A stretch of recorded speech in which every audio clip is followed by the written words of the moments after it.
अरे बाप रे, मेरी सारी मुर्गियां गायब हैं। चिल्ला रही थी बुढ़िया सुखिया। ये पहली घटना नहीं थी। पिछले हफ्ते हरिओम की 3 मुर्गियां लापता हुई थीं और उससे पहले मुखिया काशीराम तुरंत मौके पर पहुंचे। गंभीर मुद्रा में उन्होंने सुखिया के खुले मुर्गी खाने का निरीक्षण किया। जमीन पर एक टूटी हुई रस्सी पड़ी थी। काशीराम ने उसे उठाया और गुस्से में बोले, ये रस्सी किसी कुत्ते के दांतों से कटी हुई लगती है। साफ जाहिर है कि ये काम किसी कुत्ते का है। और वह चारों तरफ नजर घुमाते हैं। उनकी नजर दूर खड़े मोहन कौन है?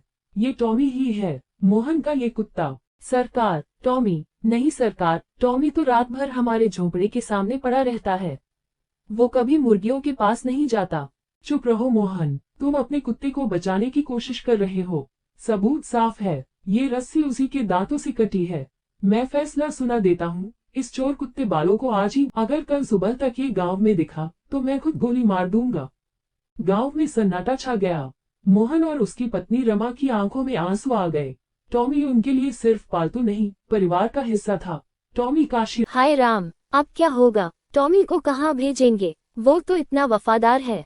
उस रात टॉमी चुपचाप चोरी हुई मुर्गियों की जगह पर जाता है।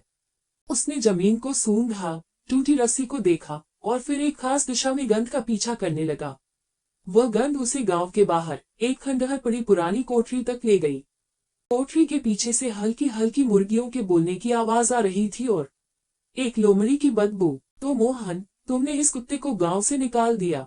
तभी टॉमी ने जोर से भौंकना शुरू किया और काशीराम की कुर्सी के पास जाकर उनका पायजामा खींचने लगा, जैसे कह रहा हो, मेरे पीछे आओ। अरे टॉमी क्या कहना चाहता है? ये फिर शरारत कर रहा है, हटाओ इसे। टॉमी सीधा उसी पुरानी कोठरी के पास ले गया। कोठरी के पीछे से मुर्गियों की आवाज साफ सुनाई दे रही थी। बालू ने जोर से भौंकना शुरू कर दिया और कोठरी के एक ढीले पत्थर की तरफ इशारा करने लगा। अरे, यहाँ से तो मुर्गियों की आवाज आ रही है। और देखो, यहाँ लोमड़ी। सबने मिलकर पत्थर हटाया। अंदर सुखिया और हरिओम की गायब मुर्गियां बंद थीं। साथ ही कोठरी के एक कोने में एक सूखी हुई लोमड़ी की खाल भी पड़ी थी, शायद किसी शिकारी ने छोड़ी थी, जिसकी गंध से मुर्गियां बेचैन हुई होंगी। असली चोर तो लोमड़ी थी, जिसने रस्सी काट